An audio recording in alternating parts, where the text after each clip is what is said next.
ఆహ్వానిస్తున్నాం. నరేష్ సార్ గారు డిపిఓ గారిని కూడా వేదికపైకి రావాల్సిందిగా కోరుతున్నాం.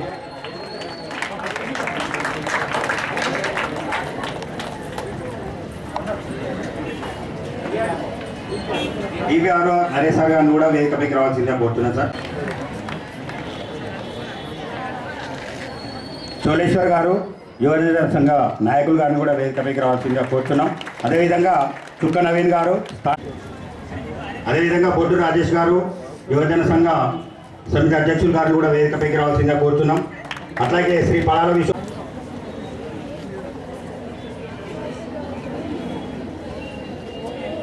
శ్రీ నాగభూషణం గారు principal Goud boys junior college principal గారిని వేదికపైకి రావాల్సిందిగా ఆహ్వానిస్తున్నాం.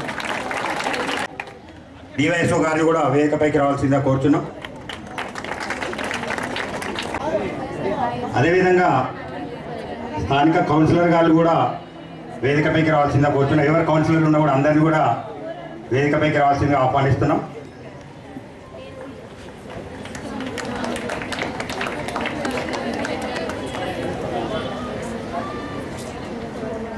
విశ్వప్రసాద్ గారు పిటా ప్రెసిడెంట్ అందరికీ,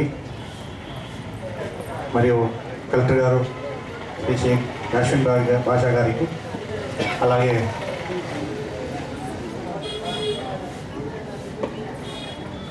ఏపీ చైర్పర్సన్ రా వసంత గారికి నమస్కారాలు. ఈ ప్రోగ్రాం ప్రతి సంవత్సరం గొప్ప వ్యక్తి, ఆధ్యాత్మిక చింతన కలిగి మన భారతదేశానికి మొట్టమొదటిసారిగా సిద్ధాంతం తెచ్చిన వ్యక్తి. అతను 1853 జనవరి 12న జన్మించాడు. యువతను బాగా ముందుకేసి వాళ్ళ యొక్క భావాలను ఆధ్యాత్మికని మన భారతదేశంలో ప్రవేశపెట్టిన మొట్టమొదటి వ్యక్తి. రామకృష్ణ పరమహంస శిష్యరికంలో చేసిన మనకు మహనీయుడు. అతని జన్మదినాన్ని పురస్కరించుకొని ఈ యొక్క జయంతిని మనం జరుపుకుంటున్నాము. అదేవిధంగా ఈ గ్రౌండ్ను డెవలప్ చేసినటువంటి, ఇంతకుముందు వాస్తవానికి ఇక్కడ ఈ షెడ్ కూడా లేకుండే, ఎండలనే ప్రోగ్రామ్ చేస్తుండే. ఎమ్మెల్యే గారికి కోరగానే ప్రముఖ ఎంపీ మన దామోదరరావు గారి సహకారంతో మన ఎమ్మెల్యే గారు షెడ్ వేయడం జరిగింది. అదేవిధంగా జిమ్స్, ఇక్కడ ఉన్నటువంటి బాస్కెట్బాల్ వాళ్ళు చాలా వరకు పక్కనే ఉన్న ఖాళీ ప్లేస్లకు టాయిలెట్స్ పోతుండే.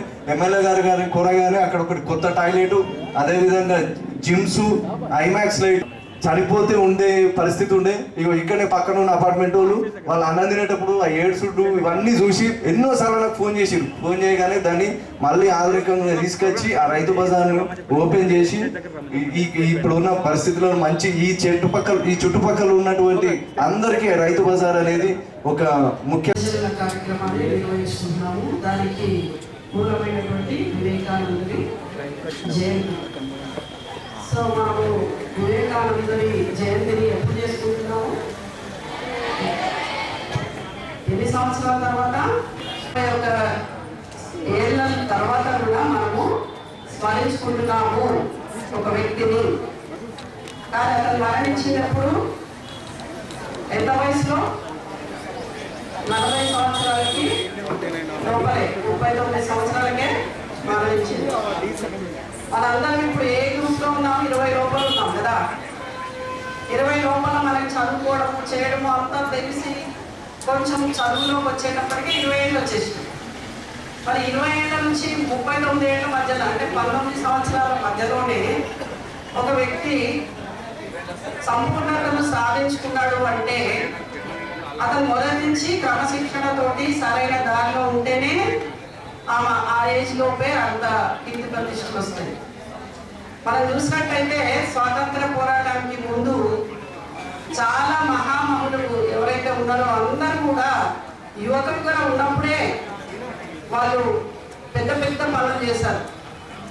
మీరు రాజా రామ్మోహన్ రాయ్ని తీసుకోండి, భగత్ సింగ్ గారిని తీసుకోండి, లేదంటే మన దగ్గర మన స్థానికుడు అలిశెట్టి ప్రభాకర్ గారిని ఈరోజు ఏంటి అర్థండి కదా, ఆయన కూడా మంచి కవి ప్రముఖుడు.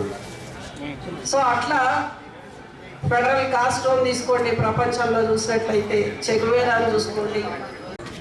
సో యువతనే ముందుకు వెళ్ళాలి. ఒక యువత మంచి మార్గంలో వెళ్తే ఆ దేశము ఏమవుతుంది? అభివృద్ధి దిశగా పోతుంది. ఒక దేశం యొక్క యువత మత్తులో పడిపోయినా, అజ్ఞానంలో పడిపోయినా, ఇప్పుడున్నటువంటి వలలో పడిపోయినా ఏమవుతుంది? నెక్స్ట్ జనరేషన్ అంతా కూడా దేశము పతనం అవుతుంది. మీరు చూడండి, జపాన్లో ఈరోజు కూడా వాళ్ళు ఉదయమే లేస్తారు, అన్నీ కూడా సకాలంలో పూర్తి చేసుకుంటారు, చక్కగా ధ్యానం చేసుకుంటారు, యోగా చేసుకుంటారు, ఆరోగ్యంగా తింటారు, అన్ని విధాల మంచి అలవాట్లు పాటిస్తే వాళ్ళ దేశం ఇప్పటికీ కూడా పురోగమిస్తూనే ఉన్నది. మీరు చూడండి, రోజు ఎన్ని భూకంపాలు వస్తాయి మీకు తెలుసు, అందరం కూడా చరిత్ర చదివినాం. నిరంతరం భూకంపాలు వచ్చే దేశం జపాన్. కానీ అక్కడ కావాల్సినంత ప్రాణ నష్టం అవుతుందా? కావట్లేదు. మన దగ్గర మహారాష్ట్రలో భుజ్లో వచ్చింది, గుజరాత్లో వచ్చింది. ఒక్కసారి భూకంపం వస్తే 1000 మంది చనిపోవటం, లక్షల మంది నిరాశ్రయులు కావడం. ఎందుకు అంటే మనం దానికి కావాల్సినటువంటిది ఏంటిది అని ఎవరు ఆలోచన చేస్తలేము. అట్లాంటి పరిస్థితులు ఎక్కడెక్కడ ఉన్నాయో మన దగ్గర కూడా ఉన్నాయని ముందే చెప్తున్నారు శాస్త్రవేత్తలు. ఒక సింపుల్ ముచ్చట చెప్తాను నేను. మీ డ్రైన్లోంచి వాటర్ ఏమీ అబ్స్ట్రక్షన్ లేకుండా వెళ్ళాలి అంటే అందులో ఏమి ఉండదు, నీళ్ళు మాత్రమే పోవాలి, అంతేనా కదా? కానీ మనం ఏం చేస్తాం? మొత్తం ఇల్లుడ్చి ఆ చెత్త తీసుకొచ్చి డ్రైన్ వేస్తాం. మరి ఆ డ్రైన్ నిండినప్పుడు మళ్ళీ ఎవరిని తిడతాం? వాళ్ళు వచ్చి తీస్తలేరు చెత్త. అసలు చెత్త వేసింది ఎవరు? మనమే కదా. మనమే చెత్త వేసి వాళ్ళని తిట్టుడు ఎక్కడిది? అట్లా ప్రతిదీ క్రమశిక్షణ అనేది మనం ఆలోచించము. ఇది పెద్దంత దూరం కూడా హృదయపూర్వక నమస్కారాలు తెలియజేసుకుంటూ, మరి national youth day Swami Vivekananda birthday సందర్భంగా మరి ఆనాడు 1984లో మరి వివేకానంద చేసినటువంటి సేవలను గుర్తింపుగా తప్పకుండా ఈనాడు యువజన దినోత్సవం జరుపుకోవాలని చెప్పేసి ఆనాడు ప్రకటించడం నిజంగా కూడా ఒక యువతిగా చాలా సంతోషంగా ఉంది. చిన్నప్పటి నుండి కూడా మీలాగే అక్కడ కూర్చొని నేషనల్ యూత్ డే సందర్భంగా మరి స్వామి వివేకానంద మాట్లాడేటువంటి ఎన్నో సూక్తులను కూడా మరి విని చదివి ఇన్స్పైర్ అయ్యి ఈనాడు ఈ దశకు చేరుకొని ఇంకా కూడా ఒక విద్యార్థిలాగా ఎన్నో కూడా నేర్చుకోవాల్సిన అవసరం ఉంది. చాలా సూక్తుల్లో నాకు నచ్చింది ఒకటి మాత్రం, ప్రయత్నించు కానీ ఓడిపో. మరి ప్రయత్నించకుండా మాత్రం ఓడిపోతే అది నీ మరణం అని చెప్పేసి, బలమే నీ జీవనం అంటే బలం నువ్వు నీ యొక్క చదువు కావచ్చు, నీ జీవితం కావచ్చు, ఆ విధంగా ముందుకెళ్ళాలని మీ అందరూ కూడా ఉన్నత లక్ష్యాలు చేరుకోవాలని చెప్పేసి మన యొక్క సనాతన భారతదేశ ధర్మాన్ని, దేశ ప్రతిష్టను విశ్వవ్యాప్తం చేసినటువంటి స్వామి వివేకానందునికి నిజంగా కూడా మనస్ఫూర్తిగా హృదయపూర్వక నమస్సుమాంజలు అర్పిస్తూ, మరి ఈనాడు మన అడిషనల్ కలెక్టర్ గారు వివేకానందుని ఇక్కడ స్టాచ్యూ పెట్టాలి అని చెప్పేసి చెప్పడం జరిగింది. నిజంగా కూడా చాలా మంచి మాట చెప్పిండు. ఒక 20 రూపాయల ప్యాకెట్ మనీ ఒక కేకు తిన్నప్పుడు, ఒక పఫ్ తిన్నప్పుడు ఇది నాది కాదు అనుకుంటే ఇక్కడ వివేకానందుడు ప్రత్యక్షమవుతాడు, ఆ విధంగా చెప్పిండు. దాంట్లో భాగంగా నేను కూడా ఒక యువతగా ఆ స్టాచ్యూ పెట్టడంలో నా వంతు పాత్ర మా సంజయ్ గారి సహకారంతో ఉంటుందని చెప్పేసి తెలియజేస్తూ, తప్పకుండా ఎమ్మెల్యే గారి చేతుల మీదుగా దాన్ని త్వరలోనే మరి దానికి ఒక కమిటీ వేసి మనం ఓపెన్ చేసుకోవాలని చెప్పేసి తెలియజేస్తూ, మీ అందరి కూడా పేరు పేరున wish you all the best, good luck, thank you, జై హింద్, జై తెలంగాణ. మన జగిత్యాల నియోజకవర్గంలో ఎన్నో కార్యక్రమాలు చేపట్టినటువంటి మన డైనామిక్ లీడర్ మన ఎమ్మెల్యే గారు డాక్టర్ సంజయ్ కుమార్ గారిని వారి యొక్క సందేశాన్ని అందించవలసిందిగా కోరుతున్నాను sir. Thank you. Additional collector గారికి, సభాధ్యక్షులు డివైఎస్ఓ గారికి, రవి గారికి, గౌరవ ఇన్ఛార్జ్ మున్సిపల్ చైర్పర్సన్ శ్రీనివాస్ గారికి, మున్సిపల్ కమిషనర్ గారికి, డిఓ గారికి, స్థానిక కౌన్సిలర్ తమ్ముడు యువకుడు నవీన్ గారికి నమస్కారం. యువత అందరూ కూడా జాతీయ యువజన దినోత్సవం సందర్భంగా మీ అందరు కూడా శుభాకాంక్షలు. ఇప్పటి వరకు దాదాపు 1.5 గంటన్నర పై నుండి కూడా ఈ యువజన దినోత్సవం గురించి కావచ్చు, యువతలోని కొన్ని ప్రతిభలను ఆట పాట ద్వారా కూడా ఇక్కడ మీకు ప్రదర్శింపజేయడం జరిగింది. దాంతో పాటుగా యువత ఏ విధంగా ఉండాలి, మీ భవిష్యత్తు ఏ విధంగా మర్చుకోవాలనే విషయాన్ని కూడా వేదిక పైన పెద్దలు కొన్ని మిమ్మల్ని వివరించారు. మరి వాళ్ళ చూస్తూ ఉన్నాం, అంతకుముందు లెక్క కాదు, కొద్దిగా లేవగానే ఏదో ఒకటే పాఠ్య పుస్తకం చదువుకోవాలి, చదువుతూనే తెలుస్తుంది, లేదా ఎవరిని అడిగితే తెలుస్తుంది కాదు. ఇవాళ దాదాపు మీ అందరి చేతులలో స్మార్ట్ ఫోన్లు ఉంటా ఉన్నాయి. దాదాపుగా విధి లేని పరిస్థితుల్లో కరోనా వచ్చినప్పుడైతే ఇక అందరికి కొనిపించాల్సిన పరిస్థితి కూడా వచ్చింది, ఎందుకంటే స్కూల్ బంద్ ఉంటాయి. సో ఆ స్మార్ట్ ఫోన్లో ఎన్నో మనం మంచి కూడా తెలుసుకునే అవకాశం ఉంది. దాంట్లో ఒకటి ఈరోజు ప్రపంచానికి ఆదర్శమైన వివేకానందుడి గురించి కూడా ఎన్నో విషయాలు మనం నేర్చుకోవచ్చు. ఇవాళ వివేకానందుడు కాషాయం ధరించిన, అమెరికా వెళ్ళి మన భారతీయ సంస్కృతి గురించి, హిందూ ధర్మం గురించి మాట్లాడినా కానీ అక్కడ వెళ్ళి వేరే మతాలను ఎక్కడ కూడా ద్వేషించిన సందర్భాలు లేవు. మరి అక్కడ వెళ్ళి ప్రపంచంలోని వివిధ మతస్థులందరూ ఉన్న సమ్మేళనంలో షికాగోలో అందరినీ కూడా మెప్పించి ఒప్పించిన గొప్ప వ్యక్తి. మరి చిన్న వయసులోనే వారు మరణించిన విషయం అవన్నీ కూడా ఇప్పుడే చెప్పారు. మరి ఇక్కడ జగిత్యాల పట్టణం అప్పుడు జిల్లా కేంద్రం కాదు, స్వామి వివేకానంద జయంతి ఉత్సవాలను చాలా ఘనంగా నిర్వహించిన ఒక సంవత్సరం పొడుగున.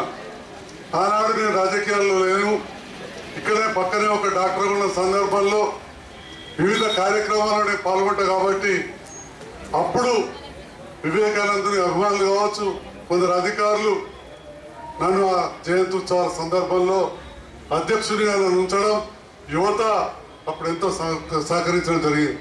చాలా కార్యక్రమాలు చేసిన ఆ సంవత్సరం. అప్పుడే ఈ క్రీడా మైదానానికి వివేకానంద క్రీడా మైదానంగా కూడా ఏర్పాటు చేసిన విషయాన్ని మా తమ్ముడు విక్రమ్ రెడ్డి. ఇవాళ యువత ప్రపంచంలో ఎక్కడెక్కడ ఉన్నదంటే భారతదేశంలో అనే సంగతి మనకు తెలుసు. ఒకవైపు జనాభా మన దేశానికి భారం కావచ్చు, కానీ ఇంకొక వైపు ఈ జనాభాని, ఈ యువతనే మనకు బలం. ఇవాళ ప్రపంచ దేశాల్లో సైన్యం చూస్తే అంత ముసలి ఉన్నారు, అదే మన సైన్యంలో అంత యువకులు ఉన్నారు. యువతులు కూడా ఉన్నారు, నాట్ ఓన్లీ యువకులుగా చూస్తున్నారు కదా మీరు కూడా.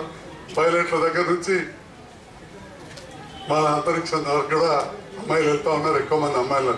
మిమ్మల్ని ప్రోత్సహించి తీసుకొచ్చిన ప్రిన్సిపాల్ గారు కూడా ప్రత్యేకంగా ధన్యవాదాలు. మీరందరూ మీ తోపుగా వచ్చినందుకు కూడా ఐ థ్యాంక్ మనండాలి. మీరు వయసులో చిన్న వాళ్ళైనా కానీ మరి ఇవాళ చూస్తూ ఉన్నాం, పోటీతత్వం వచ్చింది. అదే చెప్పిన పోటీతత్వం వచ్చింది. మరి పోటీ ప్రపంచంలో నిలబడాలంటే కొన్ని ఒడిదొడుకులు తప్పవు. మరి ఇంతకుముందే చైర్మన్ గారు చెప్పినట్టు నాకు విద్యలో ఓటమి, రాజకీయాల్లో కూడా ఓటమి వచ్చింది. పోనీ డాక్టర్గా అయిన తర్వాత మొదట్లో కూడా అన్ని సాఫీగానే జరుగుతాయా? మొదట్లో అక్కడ కూడా కొన్ని ఒడిదొడుకులు వచ్చి ఉంటాయి. మీరు చిన్నప్పుడు లేచి నడవగానే ఉరికిందా, ఓటర్ రెక్కలు పడలే, మీ అమ్మ జల్ది పట్టుకోలే. అట్లనే డాక్టర్ కూడా కనపడదు. కానీ ఈనాడు ఒక 70,000 ఆపరేషన్లు చేసి ఎస్ మనకు కూడా ఒక గమ్యం ఉండాలి.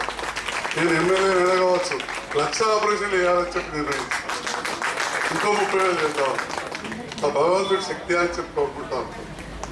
అట్లనే మీరు కూడా ఒక పెద్ద ఏం పెట్టుకోవాలి. ఎట్లయితే తెలంగాణ రాష్ట్ర తొలి ముఖ్యమంత్రి గారు తెలంగాణ రాష్ట్రాన్ని ముందరకు తీసుకుపోవాలని చెప్పి ఎప్పుడు కూడా ఒక బెంచ్ మార్క్ పెద్దగా పెట్టుకున్నారు. చాలా వరకు రీచ్ అయ్యారు, కానీ ఆ రీచ్గా దాన్నే చాలా మంది మాట్లాడారు. మరి అట్లా మీరు కూడా అబ్దుల్ కలాం గారు చెప్పినట్టు కలలు కనండి, దాన్ని సాకారం చేసుకోవడానికి మీరు కష్టపడండి. వివేకానందుడు మరి చిన్న వయసులో తమ్ముడు చెప్పినట్టు ఒక వివేకవంతుడు. మరి వారు అంత చిన్న వయసులోనే ఎంతో జ్ఞానాన్ని సంపాదించుకొని ప్రపంచ దేశాలకు తెలియజేయగలరు.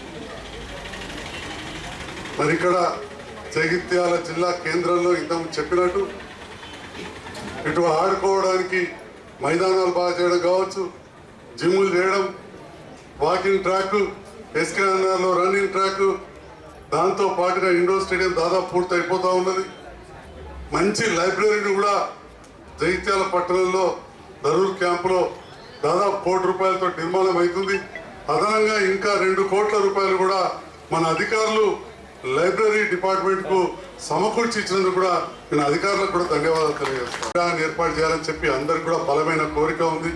అది ఇప్పటిదే కాదు, మేము అప్పుడు 150వ జయంతి ఉత్సవాలు జరిపినప్పుడు కూడా అప్పుడు మేన మహేష్ గారు అనుకున్నాం కాలే, కానీ నిన్న రవి గారు ఇక్కడ ఏర్పాటు చేసుకునేటప్పుడు దీనికి పేరు పెట్టినాం, కానీ ఇక్కడ రాలే వేరే చోట అంటే అనుకున్న స్థలం దొరకలేదు. తర్వాత నేను రాజకీయాలకు రావడం అసలు అప్పుడే ఇంకా ఈజీగా ఉండేది అధికారంలో ఉన్నప్పుడు, పెద్దగా దానికి రాలేదు. కానీ ఈ మధ్యలోనే చాలా మంది అడిగారు, మరి తప్పకుండా ఇక్కడ కొద్దిగా డిస్టర్బెన్స్ లేని ప్రాంతంలో స్టేట్ అక్కడ ఏర్పాటు చేస్తే బాగుంటుందని చెప్పి కూడా ఇంతకుముందు సూచన ఇచ్చారు.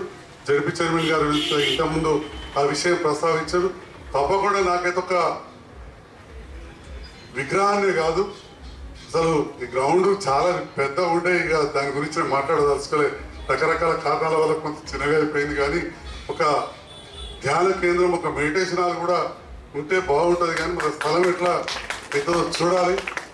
విగ్రహం మాత్రం పెద్ద విషయంగా తప్పకుండా చేద్దాం.